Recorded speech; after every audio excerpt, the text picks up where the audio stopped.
G'day there, welcome to Six Tackles with Gus, leading into round 2 of season 2022. With me, the man who I'm now going to refer to as the Baron of Belmore. Phil Gould, the Bulldogs are undefeated in 2022. How good? Matt Thompson, how you doing? I'm good. I'm excited. I love that first week of the comp, and I reckon there's some more great games to come. But winners are grinners, eh? You feeling happy? Yeah, it's only 1 week into the competition, but as I said on 100% footy on Monday night, I think the fans of all those 8 teams that lost on the weekend won't be waiting long for their first victory. There's a little bit more evenness about this competition. A couple of the top sides have sort of come off a little bit to the standards that they've shown in previous years. Some of the mid-range teams have certainly improved, and you can see that the teams at the bottom of the ladder from the last couple of years are trying hard to get out of the cellar. So I don't think we'll see the wide range in results that we saw for the last couple of years. I think this competition will be much tighter.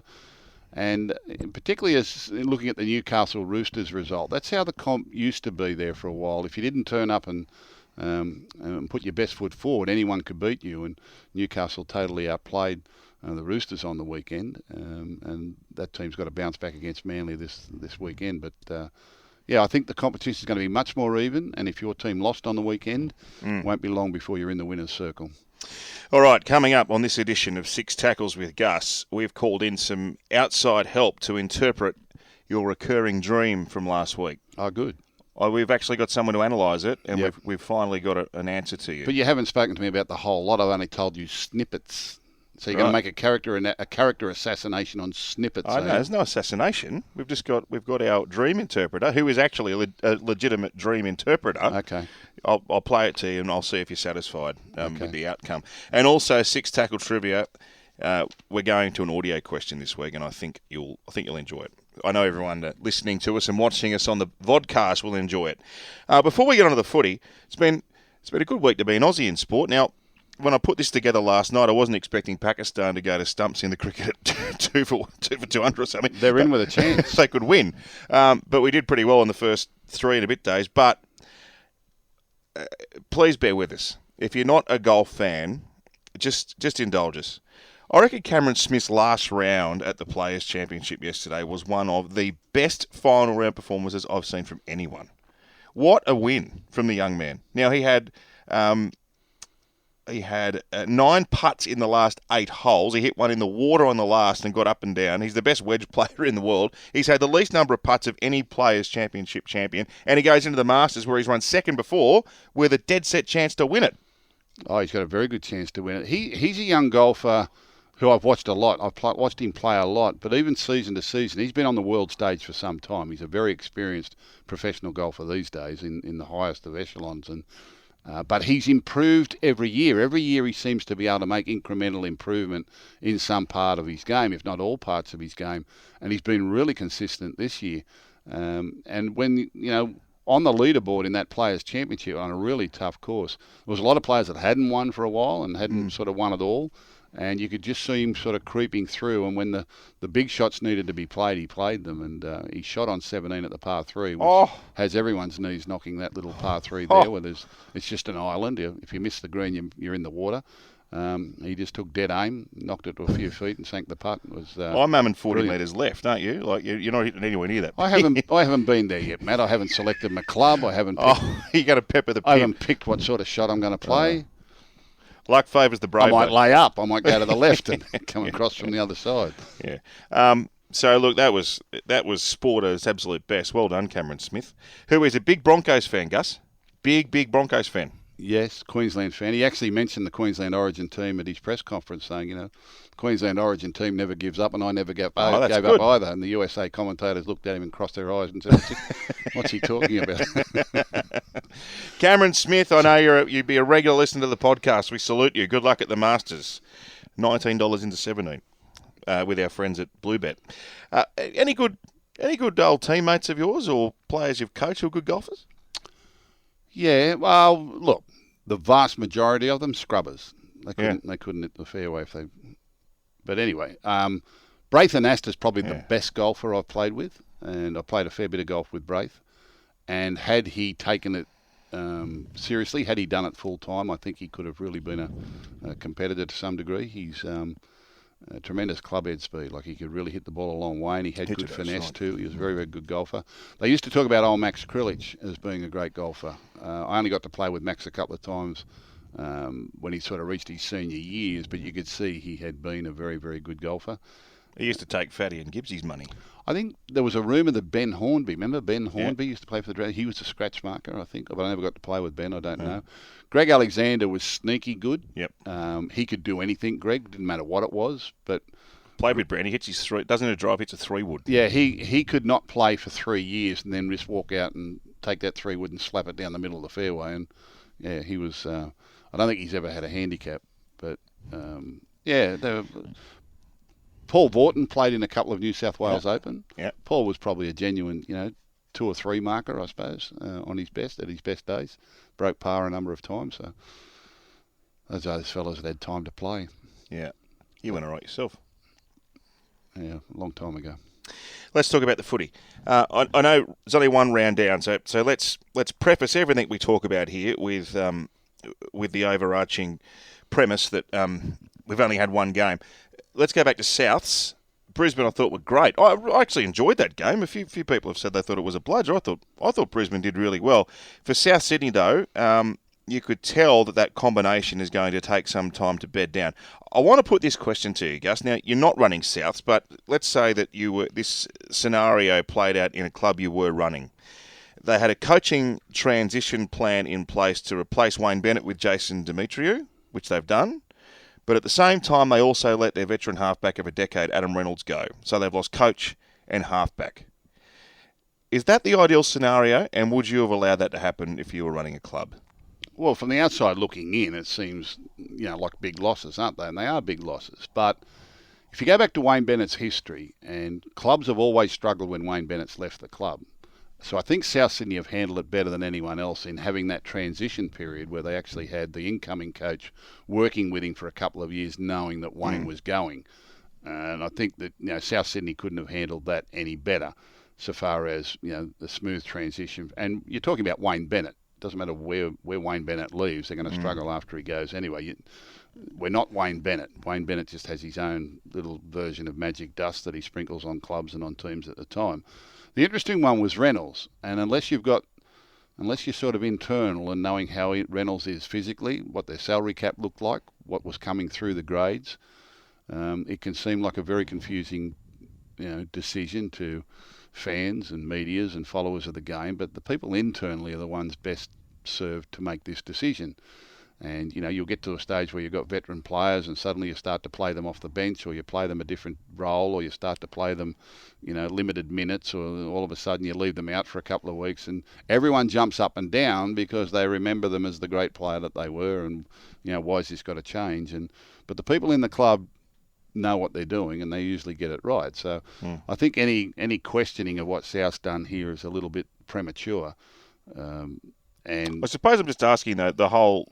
If you just sort of take a look at it, the coach is gone, and then, as Joey said to me yesterday in Freddie in the 8th, the halfback is your on-field extension of the coach. So they've both gone at the same time. I understand what you're saying, but you've got mitigating circumstances here. Wayne Bennett was going, and Demetriou was going to replace him. They've already addressed that part of the issue. And salary cap-wise, I don't know whether they could have satisfied Reynolds. My understanding was that Reynolds wanted an extended term to the one that was offered to him, and I don't know what they've got coming through their system. I don't know if they've got another plan, but they've got Cody Walker and they've got Latrell Mitchell and they've got Damien Cook. They've got they've probably got 4 of the most outstanding playmakers in the game last year, and that's not easy to fit into a salary cap. So do we take the one that occasionally, he might have... I heard he had back issues or shoulder issues or other things that they thought might deteriorate in the near future. They did offer him a contract for another year. Yeah, that's right. But, maybe wanted to take it year by year, and that didn't suit them at the time. So then you've got to sort of bite the bullet and say, all right, well, we've still got Cook, we've still got Walker, and we've still got Latrell Mitchell. We've got 3... we can start to blood a kid now and produce our next quartet of great playmakers. It's very, very hard to keep 4 international class playmakers on your books. Yeah. Yep. So, it had to... had to give somewhere, and it's given with Reynolds, which is a benefit to the Broncos. And you'll see that this weekend. He didn't get to play with them last weekend, but they were still able to win. You can see that South Sydney missed him, but that's going to be the case for a while. And as I said, I think on the very first podcast here when we're predicting for the season, I'm not going to be at all surprised if sometime in the next 4 to 6 weeks there is a call, certainly from the media, but people will start to say, well, maybe they should be moving the Trell to 6 and letting Cody Walker run the team from 7.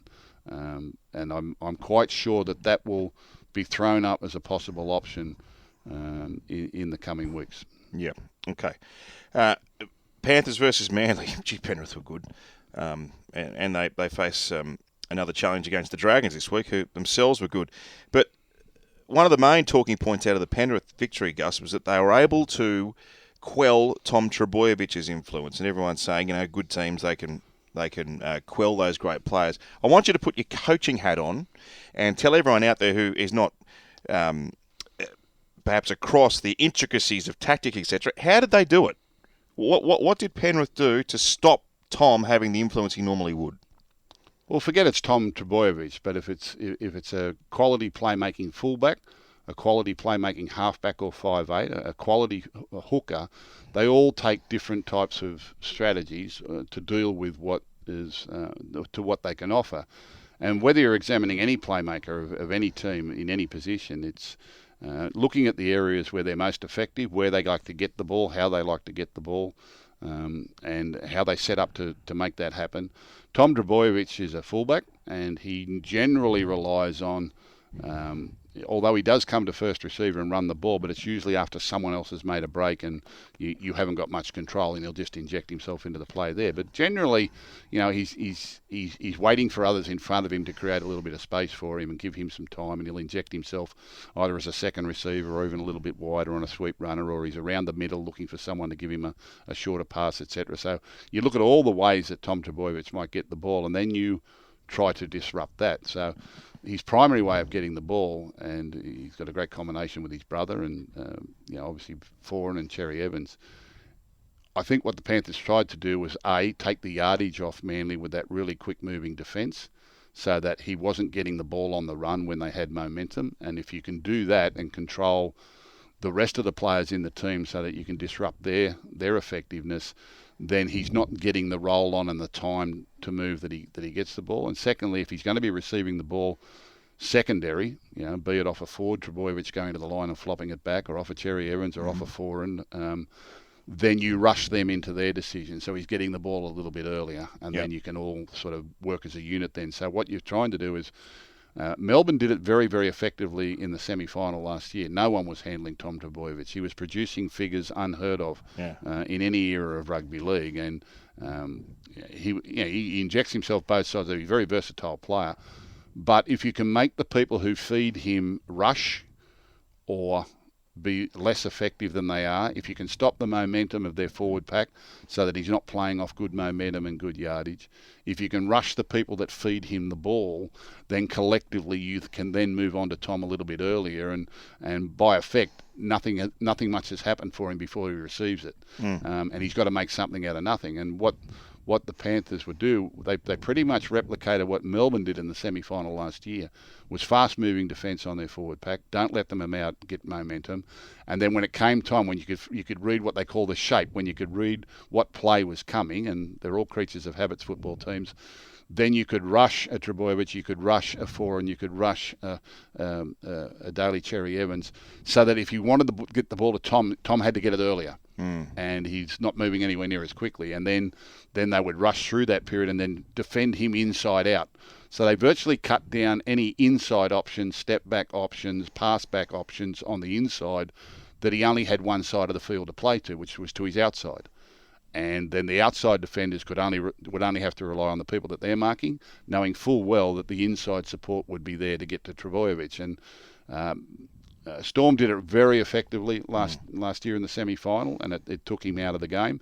And the Panthers kept him to a restricted effect in this game, using very, very similar tactics. Now, it's not going to work all the time. Tom's going to have his good moments, and you can't always get there. And someone will pop a ball and pass through a line and give them a little bit of momentum. And Tom's got to be aware that, well, that's my time. I've got to get in now because I'm not going to get any other chances tonight. But That's pretty much what I expected, what I saw. I think for Manly and Trbojevic, they would have thought, Penrith trialled poorly. They won the comp last year. Maybe they hadn't quite prepared themselves as well. This will be in their mind. They're at home in front of they'll come out really emotional trying to prove themselves. If we can just contain that for 10 or 15 minutes, then the game will settle down and we'll get into it. And that exactly happened. Penrith came out full of emotion and full of energy and really burst into the play, but it never stopped. It went for 80 minutes. Yeah. It was just a physical assassination of the Manly side, and you could see Manly hoping that this would end and had no way to combat it, had no way to make it. They couldn't turn the tide back themselves. Yeah. There was nothing that Manly weren't ready for it. They weren't ready for that sustained level of intense moving defence for a full 80 minutes. I think they thought and they hoped that it would diminish at some stage. They would get tired or something would happen or the referee would give them a couple of penalties and then we'd be back into a rhythm. It never happened. Manly never got into a rhythm at any stage of the game. Having said that, they were only down 12-6 at half-time. They scored that try just before half-time. And you thought, maybe they'll settle down in the second half. Panthers come out stronger in the second half. So I would say they negative split. They talk about in swimming where you negative split, you swim your second 400 quicker than your first 400. I think Panthers went quicker in the second half than they did in the first half, if that's to be to believe. So it was a pretty consummate performance by the Premiers. They got knocked back by the bunker twice early too, so it could have been more than 12-6. Well, absolutely. And wrongly, I'm not. Don't start bunker-free zone. It's week 2. I'll tell you what I'm going to do. I'm going to book an hour. I'm going to book an hour on Channel 9 television one night, and I'm going to run a tutorial on decoy runners and obstructions and non-obstructions to try and educate the uneducated. That'll be good. We'll run that just after the Demtel Tim Shaw at 3 in the morning. At 3 o'clock in the morning. If you're still awake, what a riveting show that you'll be sure to nod off. My God, don't start. And if you can, this is a bunker-free zone. Yeah. Even though we're in a bunker ourselves. This is not normally where I do. Would you sell a set of steak knives at the end of your bunker tutorial? And there's more. And there's more. Very good. And if you think that's all we got, what about this? Yeah. What about this piece of gym equipment you'll never use? If you call now. Do you know what I like? I like that thing. All the gym equipment you don't use, my missus has got it everywhere. Yeah. She's got it everywhere. The best one is and we'll never throw it out. Never. No. She wants new cupboards and everything in the garage. Well, we've moved into a nice new home couple of years, but she's decided she hasn't got enough storage space. So she wants all these new cupboards and everything in the garage. I said, the garage is messy. You've got all that old stuff in there, an old bike I bought you 15 years ago you've never and you won't throw out. So I'm going to clean all that up. I'm going to put it all on eBay. I said, you're putting nothing on eBay. I said, just take it to the tip. It's not worth anything. No, I'm going to clean it. So anyway, I went away on the weekend because I was in Townsville for 3 days. So she decided then she was going to clean up the garage. And of course, when I got home, she's out there and she's been trundling away all weekend cleaning up the garage. All the stuff she should have thrown out is still there. Yeah, just I don't know where the rest of it went, but all the stuff I said throw out, it's the only stuff now that remains. She hasn't thrown your stuff out, has she? No. I don't know. There would have been a lot of golf stuff there she threw out. Well, I hope she hasn't chucked that out. Yeah. I know you didn't get to watch Sunday footy because you were getting ready for a Sunday night game, but how good Sunday footy? Love Sunday footy. Wasn't that a beauty? Yeah. Did you love that? Did. Attacking footy, Para. It was an extraordinary first half. I think that Parramatta underestimated the Titans, and I don't think anyone will again for the rest of this year. They have got a very potent attacking attitude. They'll still get their finesse right, but they've got a very potent attacking attitude. And they tore Parramatta apart. And Parramatta kept thinking, and I thought there was an element of, well, there was certainly fluke about one try, the one that hit the post and bounced back in their path. But Parramatta's tries, didn't look as clinical as what the Titans were. And I think Parramatta thought, we've scored again, that'll put them to bed. And the Titans would just come back and say, well, we'll show you something different. And kept scoring the points. I didn't get to see a lot of the second half because we were busy preparing. I was watching the Bulldogs prepare, but the first half was scintillating. And no surprise, the second half got a lot tighter and Parramatta prevailed in the end. Yeah. So what do you make of this Titans' ability? Like, I've seen it over a few years, and a few other clubs have been able to do this. The Titans can drag teams into playing the way that they want them to play, don't they? Like, they turn into point shootouts. On the flip side of that, I was trying to think of something that that is the same but at the opposite end of the scale. The Sharks of old, or a few years ago, they used to just get you down in the trenches and bash you and slow everything down, and it'd be 8-6, whereas the Titans want to play you in a 36-34 game. Yeah, that happens a lot. Particularly you're talking about that Sharks side back then, and plenty of sides throughout history have done that. They'll drag you down into the gutter and they want to take you on a bit of a physical war. And there are others that, they run you around and they tire you out, which means that you've got to be a little bit different with your attacking game too. And if they're scoring points, you've got to chase points too, obviously. But it was an exciting game. It was a beautiful brand of rugby league. And we had some other games on the weekend that were extremely tight. I think looking at the figures from the weekend of how we do player ratings and team ratings and scores, most of the averages were down on what we saw last year, and I think that's because of the penalties now inside your own half for a kick for touch rather than 6 again, and keeping play going. There's no doubt that slows things a little bit, and those meters that you make don't get attributed to individuals and teams. But it was an interesting round of rugby league. It really was. We're going to preview everything in round 2 coming up later in the podcast, but right now we are. I can't believe we're doing this. Look, we've got an entire department dedicated to producing Six Tackles with Gus each week, and all of them are on the phone trying to find a dream interpreter after your revelation about your dreams last week. And the one that we share, of course, which goes back to school and you're doing HSC and you haven't studied. We've tracked down the world-famous Sharina Starr, who is a psychic medium. And she's a numerologist, but she also does dream interpretation. I actually did very well in my HSC. Oh, I'm not surprised by that. Yeah. Having not studied. But I have these dreams that I didn't study. Yeah. So I'm heading off to the exam and I haven't studied. Yeah. Or I've lost my notes. And then there was you're kicking for goal and the footy turns into a pillow. Footy turns into a pillow. I'm standing there, I'm about to hit my tee shot, but there's a wall behind me. So who put a wall on the tee? Why would they do that to me? And then there was my one about I'm getting ready to go out and bat, but I can't find my gear. We clipped it up and we sent it to Sharina. Right. And this is what it all means. Hi, guys. Now, about the HFC, it's going back to school and you're going through all that sort of thing. This is very, very common, and both of you have got that. You probably were worried about exams, about your parents finding out you failed, or any of those things, or even having, things that just happen at school with controlling teachers, maybe controlling parents, or outside influences. So that's what that's all about. Now, moving on to what we're talking about, the football that turned into a pillow. Well, and also if you look at Matty had cricket. He had all the sort of stuff there for cricket, and he's left it at home in his dream. So anything to do with ball games is very, very good luck. So remember that. But what was happening, you guys have got so much responsibility. You must have had a lot, Matty, and you must have had a lot yourself, Gus, because that's what that means, that you're getting that dream. It's like you feel like you're going to let the team down, and you could have had some bodgy foot players at the time, or a coach that wasn't too great. All those things. That's what it all means, basically.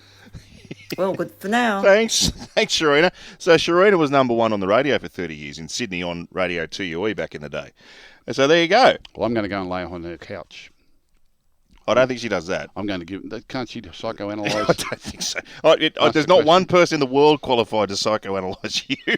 I coached a footballer called Mark Geyer once, and he was having a bit of a run about. Mark, his behaviour was a little bit skew, so we decided we needed to send him to a psychologist to work out what was going on. And I just laughed. I said, "Yeah, good as gold." So I dropped him to the psychologist. When I came to pick him up, she was on the couch. He was asking the questions. Oh, could you imagine Big MG walking through the door? So there you go. So you're taking on a lot of responsibility. We know that. I'm a bit concerned. She says you might have a dodgy coach. I don't think Warren Ryan's going to be happy with that. I'm more worried about Trent Barrett. Hey? I'm more worried about Trent Barrett. No, he's not coaching me. She's talking about my coach back in the day. Right. So my coach back in the day. I might even send that tape to Warren Ryan. He'll be quite offended about that. And what was the other? Responsibility. Yes, responsibility and good luck. Ball games are good luck. Well, I missed that part. Yeah, you're 1 from 1. But thanks, Sharina. That was good. 6 tackle trivia before we head to a break. Now, an audio question this week.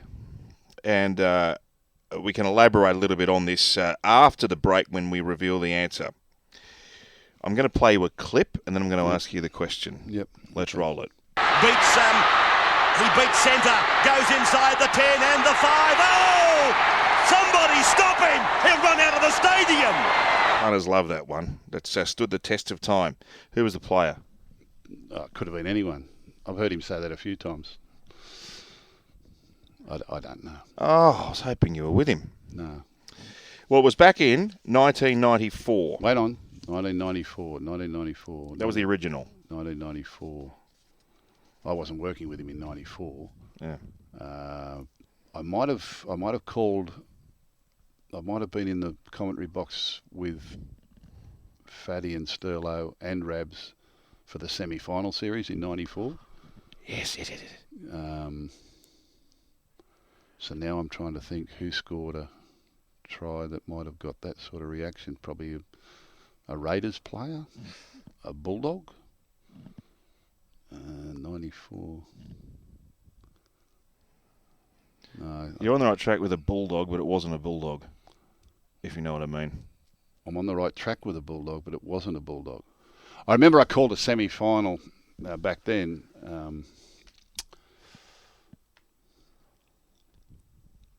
No, I can't picture it.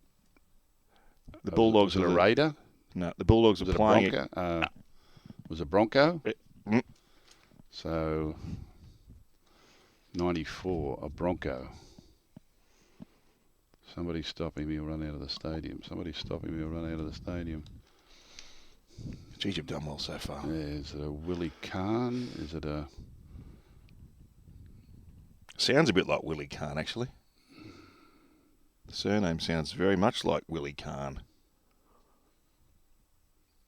Oh, Alan Cairn? Yes, Gussie! Well done! Alan Cairn. That was brilliant! Yeah. Oh, how good! Yeah. 28 metres out from the Canterbury line in Brisbane.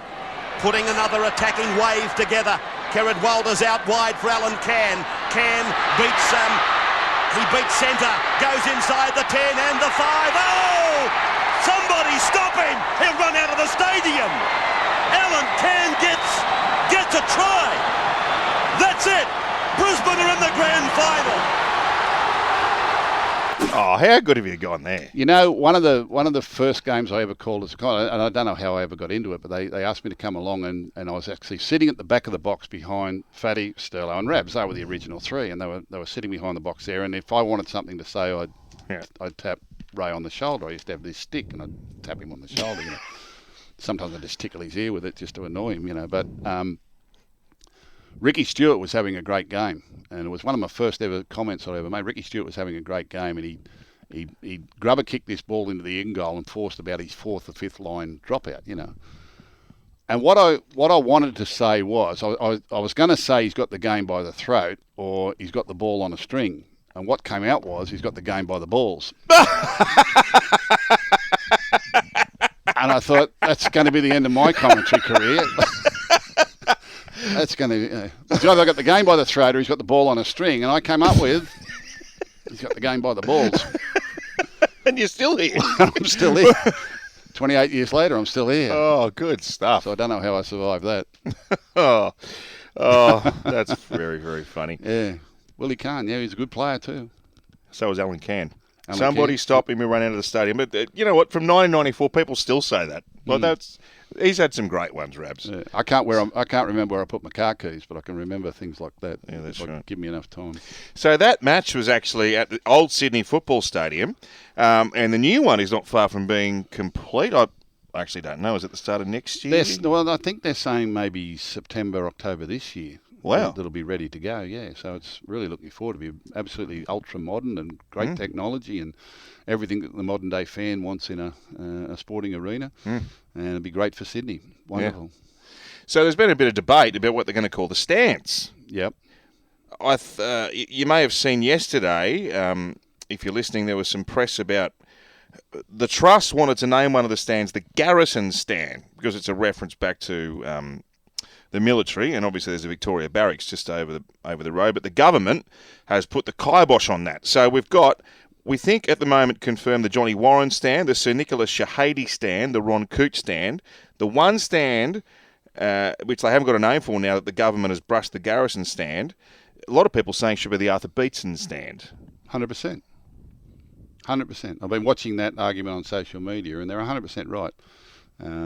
We should have something named after that great player and that immortal of our game. The greatest player that I ever saw play, and that's with so many great players that we've had, but I personally got the experience of his career of watching it and playing against him and knowing what an awesome... And, and I personally knew Arthur. He was our recruitment officer at the Roosters when I went there, and I was involved with that club for 10 years or so, but... I think it'd be a wonderful tribute to a wonderful icon of our game, of Australian sport. He was the first Indigenous footballer to captain his country, and I think he's held in such high esteem by everyone in our game and everyone who knew him, and his name will live on forever, and it should live on in the grandstands of one of our great sporting venues, and I think that's a great place for it, because he was we all remember the great Roosters teams that he captained and played with, and you look at all the great players, and I was privy to this because we were often at functions, presentation nights or season launches or different get-togethers, and they had all those great players, your Ron Coots and those players would all be in part of that team, and Russell Fairfax's and Ian Schubert's and all those great players who played in that Eastern Suburbs team, but they all defer to Arthur Beetson as the greatest player that they ever played with. They all defer to him as the man that helped their careers and made that football team, and I think it's only fitting that he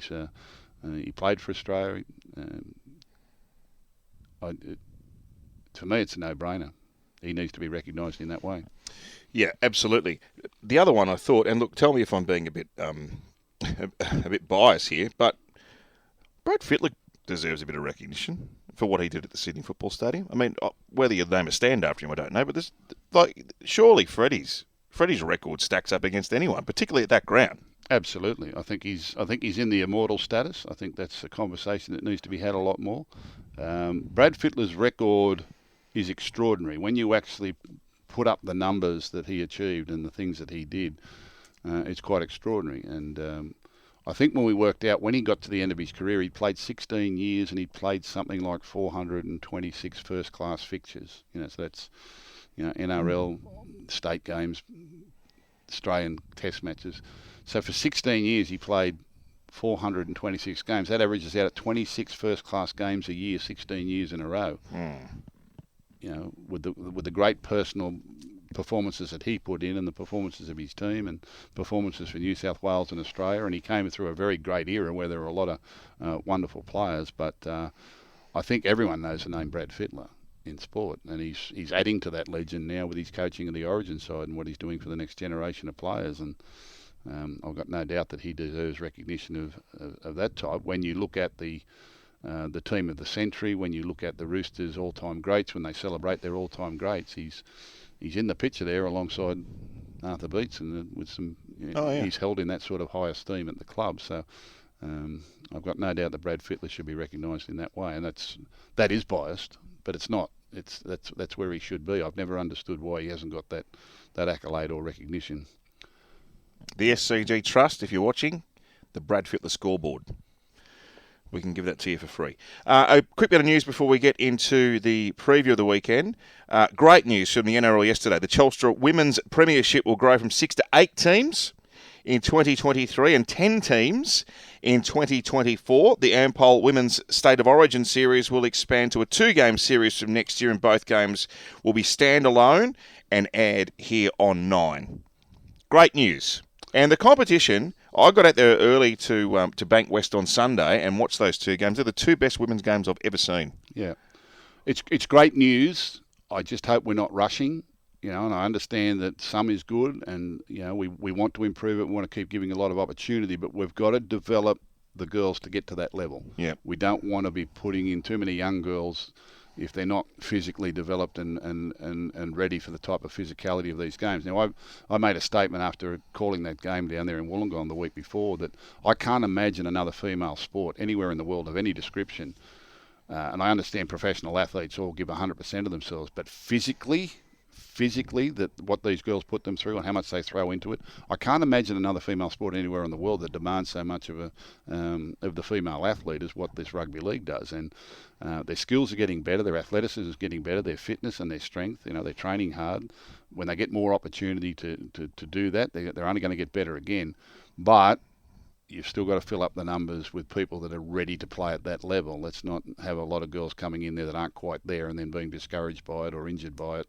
It's the same with young footballers. I don't like to rush young footballers, and I don't want the girls to fall into that trap that we need more of it. We definitely will have more of it, and I'm supporting the idea of more of it. Mm-hmm. But let's give us the time to properly develop the young girls so that we're not rushing them into that arena. We have the Tasha Gale, which is an under-19s competition. A lot of junior leagues now have, registered junior league competitions for girls in their teenage years, and a lot of girls play with the boys when they're very, very young, and then they graduate into their own teams over time. But there's another level, the Harvey Norman Women's Cup is an open age competition, again at that sort of semi-professional level. But the NRLW is a step up again. It's like stepping up from under 20s and reserve grade into first grade for the men. It's another level again, and we don't want to be rushing too many young girls into that environment until they've had the training and the development to do it. So I know everyone's excited about it, and it's a great product, and we all enjoy it, but hasten slowly. Yep. We'll get there. It's just not because TV wants it or fans want it or the government wants it. You've just got to take your time and make sure it's done right. So hopefully that time frame sets in, and I know all the clubs. I know all the clubs are developing girls and the girls' game. So you'll be looking to put a team in? We'll get there. Bulldogs are very, very keen on the women's game. We've got a Tasha Gale team. We've already internally made a decision. We'll go to the open age comp, the Harvey Norman, and I guess now it's up to the board to decide when, not if, but when. They go to the expense of a NRLW team. Okay. Broncos undefeated still. They prevailed in a cracking game at the weekend. They just beat the Dragons, of course. Parramatta have a couple of wins. The Titans with the 1 win, the Roosters with the 1 win, and the Knights are yet to register a victory. But you'll see Telstra women's premiership matches on 9 across the weekend. The first of those, you won't see this one on Saturday. It's the Titans versus the Broncos, but on Sunday we'll have 2 back-to-back, Parramatta versus the Roosters and Newcastle up against the Dragons. So good luck to the girls on the weekend. Let's get into our preview of round 2, starting with Thursday night football in Melbourne, Amy Park. The Storm at home. It's been a long time since the locals have been able to come out and watch their team there. They've obviously got some significant outs, but also some significant ins, with Cameron Munster back, also Jesse Bromwich coming back into the team, and Harry Grant. So that'll be good to see those star players back. And Latrell returns for South Sydney, who've never won in Melbourne. Yeah, it's an interesting stat, isn't it? Look, I think Storm back at home for the first time, and the fact that Munster and Harry Grant now come back into the side.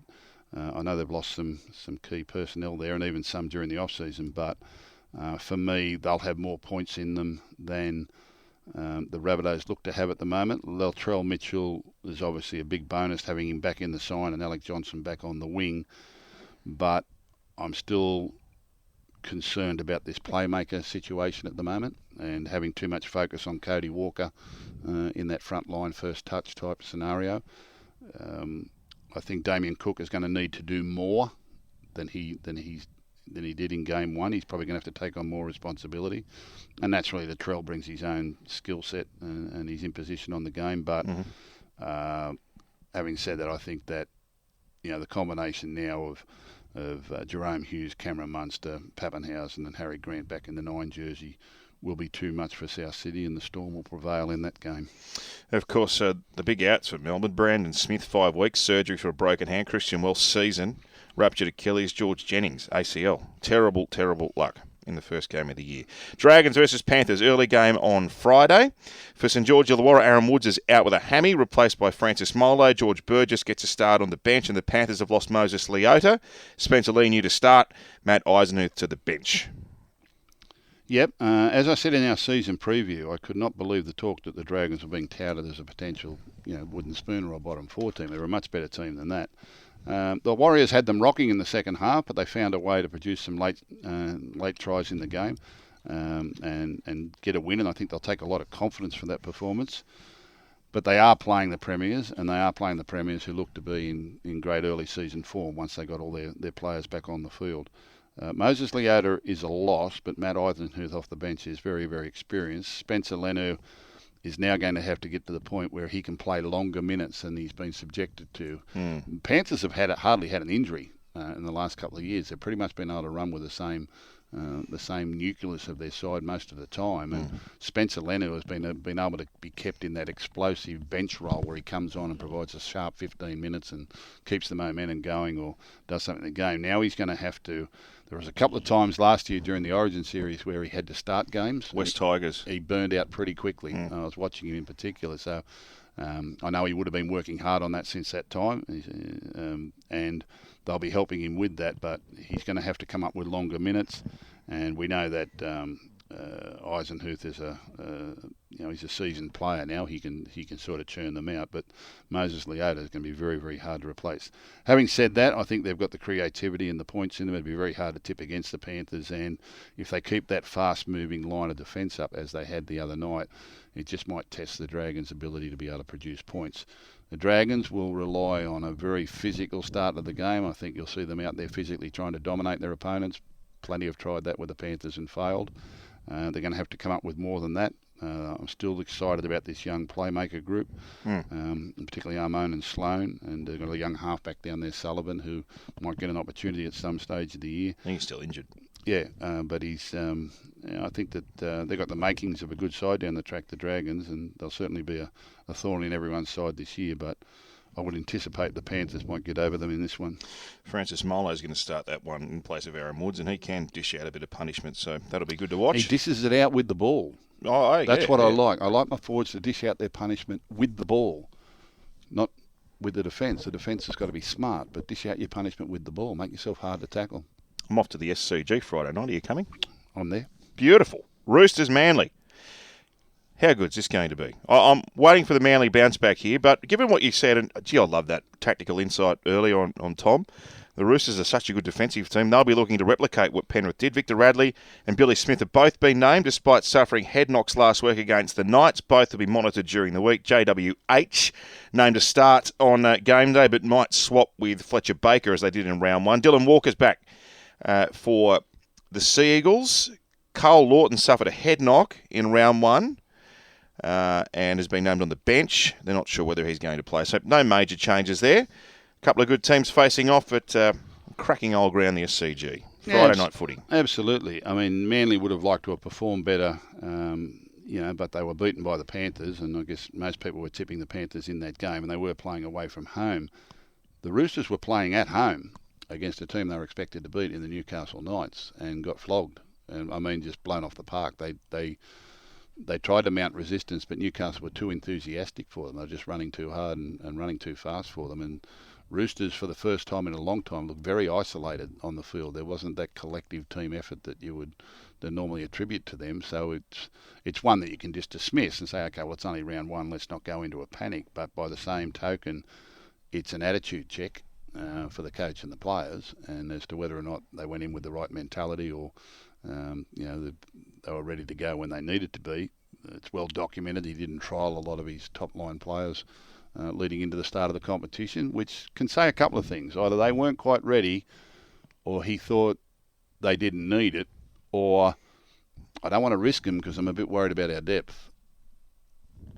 And if that's what it is, well, then that's that you start to question it there. So they're always a bit slow out, though, the Roosters, aren't they? They always are a little bit slow out, but not like that. Not like what I saw on the weekend. That was quite stark for me, and just how quickly Newcastle were moving compared to their opponents. Now, they've got the class and they've got the ability to turn it around quickly, and they've certainly got the coach. So I'm not saying that it's going to be like that again, and Manly will understand that, but you're talking about two great coaches, two great teams, two great clubs, both beaten comprehensively in their first round. There's a bounce-back factor for both sides, and they won't want to start 0-2, so I think they'll put a lot of pride into this performance on Friday night. I'm really looking forward to it.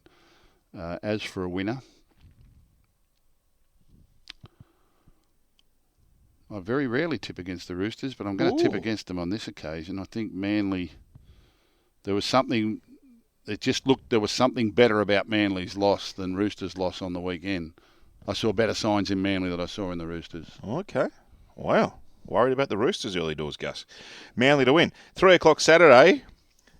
This could be 50-40. It's the Titans versus the Warriors. Poor old Sean Johnson. Didn't have a great game, it must be said, but he's out because of injury. Ash Taylor is going to make his debut for the Warriors at halfback. Chanel Harris-Tavita goes to 5'8". Nick Arima is out of the team. They lost Vilamai Valea as well. Dallin's also been hurt, so they've lost a few. The Warriors. AJ Brimson is back and will play at 5'8" for the Gold Coast Titans, with Will Smith going to the bench. Points, I'm tipping. Yeah, look, I thought the Warriors were really good. They were coming to get the Dragons. Dragons jumped out to a good lead, but the Warriors ground their way back into. They ran into the wind in the first half, and they sort of got to the half-time in not bad shape, and then got to the front early in the second half. And I thought, gee whiz, with the bruise at their back, they should kick home here. But the Dragons rallied, and as you say, there were some injuries to the Warriors players, and they've got some changes to their side, as it always seems to happen. The key for the Warriors is that Reece Walsh comes back in, and I think he's their major attacking strike. He's their major creativity, which will help. And Ash Taylor was something to prove, getting back in the number 7 jersey, and a former Titan, as luck would have it. Of course, He gets his debut for his new club against his former club. I don't know how often I've seen that happen throughout time. And Chanel Harris-Tavita, I thought made a good fist to fullback to fill in for Reece Walsh, comes back into his more favoured number 6 role. They'll actually complement each other pretty well. The other hand, the other side, I think this is a genuine football team and one that's destined for better things this year. I think they're going to be amongst the front runners for most of the season, and taking Parramatta to such a close result last week is pretty good form indeed. So I'm going to tip the Titans to beat the Warriors. Just seen vision here. We've got the 9 News monitor. Look, Gus. What's that? Prince Charles is pouring a pint of Guinness. He's done a bartender course. Is he really? He's probably looking for a job. Well, he's got a pretty big one coming up at some stage, hasn't he? You think he's looking to make an extra earn on top of becoming the king? I don't know. He's certainly keeping his options open. If he doesn't like it, just go and work at the local pub. What's this? The first spacewalk of 2022. Would you like to go into space? No. I would. What? I'd go up. I'd like to go up and look back at the Earth. You serious? Yeah. Oh, no way. But I have dreams about getting out of the spaceship and floating off into the never. No, I don't. Yeah, do you reckon Rabs are going to go to space? No. 5:30 Saturday, Sharks versus Para. I travelled on a helicopter from Gold Coast Airport to the Titans game one day. It was only 10 minutes. I've never heard a man scream for 10 minutes. Funniest piece of writing I've ever read. Sharks versus Para. Good game. Might be the game of the round this month. It's down at PointsBet Stadium. What can I tell you about the teams? Nothing for Cronulla except Cameron McInnes and Connor Tracy amongst the extended reserves. Craig Fitzgibbon will be able to coach the team this week after not being able to travel to Canberra last week because of COVID. Poor Sean Russell, broken ribs and a punctured lung after that incident with Jaden Campbell on Sunday. Wonga Blake to the wing. Tom Opacek comes into the starting team. Yeah, so we know Cronulla will learn something from game 1 because they lost. They lost to the Raiders, and they'll look back on that and they'll look at the areas they need to improve and some disappointments that might have come their way and other ways that they could have won the game. They got to the front with a field goal but conceded a try late to lose that game. But there'll be plenty for them to work on. Will Parramatta learn from their win? That's the key. That's coaches and players who can learn more when they win than when they lose. Everyone learns when you lose. You always dissect it differently. But what would they have learnt? You've got to look at it when you what should they have learnt? What was all that defensive stuff? How come the Titans picked them apart so quickly? Not real good. How did they relent? Why did they keep making turnovers every time they scored points and inviting the opposition back into the game? And Three times they dropped the kickoff. Yeah. What was the mentality in the second half? Why was the mentality in the second half different to the mentality in the first half? And so I think if Parramatta can learn from their win, because we know Cronulla will learn from their loss. Are you with me here, Matthew? I'm with you. This is Coaching 101. If you can learn more from your win, then I think Parramatta will go on to win this. But if they just accept, we won that was just one of those days, and gloss over it, winning can gloss over weaknesses, then Cronulla have got the ability to hurt them. Cronulla are an attacking team. They can score points and they can put points on you. So if Parramatta are off their game or don't learn from what happened last week, there's every chance that the Sharks can replicate the attacking football that the Titans put on them last week and come up with as many points. I'll tip Parramatta because I think they're too good for them. But if Parramatta come with the same defensive attitude as they produced in the first half last week, the Sharks will more than make a game of it. You've forgotten something. What's that? They're playing in the Bermuda Triangle. Where? Shark Park? Yeah. Seen buses go missing there. Saturday night Players go missing. I know. Teams go missing. Sharks don't go missing. Teams go there in great form and you never hear of them again. Sharks don't go missing. Go to the Bermuda Triangle. Haven't been there in a while. Thankfully, no, they've been off for a while. Bulldogs played a trial game there earlier this year. They wanted to give it a run before the start of the season. There's a lot of development going on around that area. There is, yeah. It's going to look really good for the club down the track. Anyway, I'm thinking Eel. Okay. Cowboys Raiders. That's up in Townsville. Tenor Brown's out of the starting team for the Cowboys. Jordan McLean comes in, and they've lost another halfback and a hooker, if you don't mind. Schneider's got COVID, so Matt Frawley's been named, and Tom Starling's in for Josh Hodgson, who might only miss this week, they say. I think is it a bone chip or something? It wasn't a ligament. Well, it's a bonus. They thought it was ACL when he did it. So a 20-year-old by the name of Adrian Trevelyan will make his NRL debut off the bench. Yeah.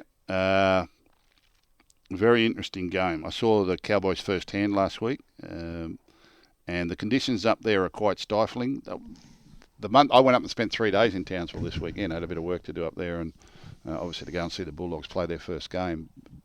Townsville had just been through a month of the most extreme heat they've ever experienced. They've been really heat wave conditions up there, and it was sort of like it had got down to 33, 32 by the time we'd got there, and they were saying how cool it was. But the humidity is the thing. We were probably a little fortunate there was drizzling rain at different times during the game, which sort of cooled it down a little bit. But look, the Cowboys are effective, and they're not going to want to lose 2 in a row at home. They'll be very good opposition for the Canberra Raiders, who have to travel all that way up. And as you say, they've got some changes. I think Canberra will be too strong for them. I like this Canberra forward pack: Papali'i, Tapine, Hudson Young, Corey Harawira-Naera, Elliot Whitehead, and they've got some forwards on the bench too that I really like as well. So I just think the Raiders might be a little too strong in the middle of the field. Yep. Toss of the coin game, that one. We're off to Newcastle. What are you tipping the Cowboys? Well, I tipped the Raiders in our tipping, but I'm starting to think maybe I should tip the Cowboys because I didn't think about all those outs and the conditions too. I'll give it some thought. Knights versus Raiders. It's very hard early in the season because teams tend to go win-loss for a while. Yeah, they do. And upsets happen early in the season. And every year you say, next year in the first round, I'm going to tip all the outsiders. But you don't. You tip all the favourites. And how many did you get on the weekend? 5. Did you? Well, you did better than most. Do you know who... I'm in the 2GB continuous call team tipping competition. Do you know Deborah Knight got 7 out of 8? The afternoon. Well, she obviously knows nothing about rugby. Never watched the game. Knights versus Tigers, McDonald Jones Stadium. Win-loss. I don't know. Were the Knights going to go win-loss anyway? They've named the same 17. Daniel Saifidi could come back, and James Tarmo is back for the West Tigers. Yep. Meet with triumph and disaster and treat those two imposters just the same. This will be the test for the Newcastle Knights, to have a big win like that away from home and then return home and play with the same energy and the same resolve and start again at the beginning this week to get a home victory in front of their fans. If their heads are in the clouds and they're still reliving the great moments of last weekend and haven't applied themselves to this one, then there's no doubt that the West Tigers can pull their pants down. The West Tigers led the Storm the other day. They're an enthusiastic side, and I think from memory they beat the Knights up there last year. I think I called that game. It was either last year or the year before. They went up there and upset the Knights up there. Yeah, they did. Yep. So this is about the Newcastle mentality. It'll be a real test of their professionalism, even though they've beaten the Roosters and they've upset the Roosters and obviously win a great cage, but to walk away from that. You've got to be able to walk away from your wins as much as your losses. They need to walk away from the euphoria of that and then get themselves ready for this. And if they can do that, then I think they'll be too strong for the West Tigers in the end. If they're not, the West Tigers can jump to a lead and then they can frustrate you, and they've done it to them before. So it's a test of the Knights this week to, as I say, treat those two imposters just the same. Triumph and disaster. Who wrote that? Eh? Who wrote that? Rudyard Kipling. Ah, very nice. If you can keep your head while those about you are losing theirs and blaming it on you, if you can trust yourself when all men doubt you, but make allowance for their doubting too. If you can dream but not make dreams your master, if you can think but not make thoughts your aim, if you can meet with triumph and disaster and treat those two imposters just the same. Very nice. It's a long poem. Was that one in your office when you were coaching? No, I don't know how I came across it. I like it.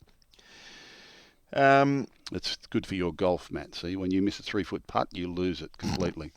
When you don't hit the green from 150 metres out, see, all amateur golfers think they should hit the green from 150 metres out. Yep.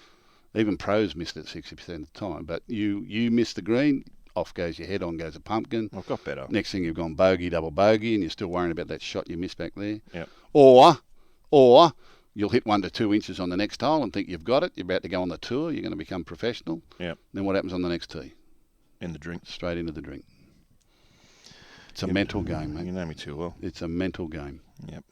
It's a shocking game. That's where Newcastle have got to be good mentally. And Bulldogs-Broncos to round out round 2. I think this might be one of the better games of the weekend too. You've all come through sweet, have you? And Tavita Pangoi's going to come back. He's been named. He failed a fitness test on Sunday, and today's only Thursday. So, but they said he was very close. I think it was more an awareness thing. So what they talk about in particularly things like muscle injuries, muscle strains, hamstrings, and that. It may physically feel right, but mentally I'm still aware, and that might restrict me from taking off. So I think it was more a mental thing with him on Sunday. He was aware and he was a little bit hesitant to sort of sprint, so they made the decision to leave him out. He's such an explosive player. The team won anyway. He needs to be 100% focused on that, not worrying whether or not he's his hamstring or his calf or whatever. I say you can play with anything above the waist. Any injury above the waist you can pretty much play with. But when it's below your waist, your groin, your knee, your hamstring, calf strain, ankle, it's hard. They're your tools of trade. Players have got to look after their legs. They've got to look after that bottom half of your body. But if you can stand up, you feel as though you could play with anything. But if you can't stand up or you're worried about running, that's the problem. Yep. All right, and Adam Reynolds is back too for the Broncos. What are you doing, Matt? No, nothing. I was just going to try and play another Alan Can thing on the way up, but I don't think I'll worry because I've got to reach over and I'll hit the wrong button. What's the Alan Can thing? Somebody stop him. He'll run out of the stadium. Somebody stop him. He'll run out of the stadium. Nice. I was going to end it with that, but anyway, we've just thrown it in. All right, your tips, thanks to our mates at Bluebet. Don't forget, bet same-game multis and get great offers with Bluebet throughout the NRL season. Download the Bluebet app today. Bet with the True Blue Aussie bookie, Bluebet, and make sure you gamble responsibly. Okay, I'm going Storm, Panther, Sea Eagle, Titan, Eel, Raider, Knight, Bulldog. Excellent. Have a great weekend. I'll see you at the SCG on Friday. Can't wait. I'm off to the psychiatrist's couch. And the Dream Interpreter. Thanks for watching and listening to Six Tackles with Gus. If you've got a question or a comment, head to the comments section on YouTube, and we look forward to joining you again next week.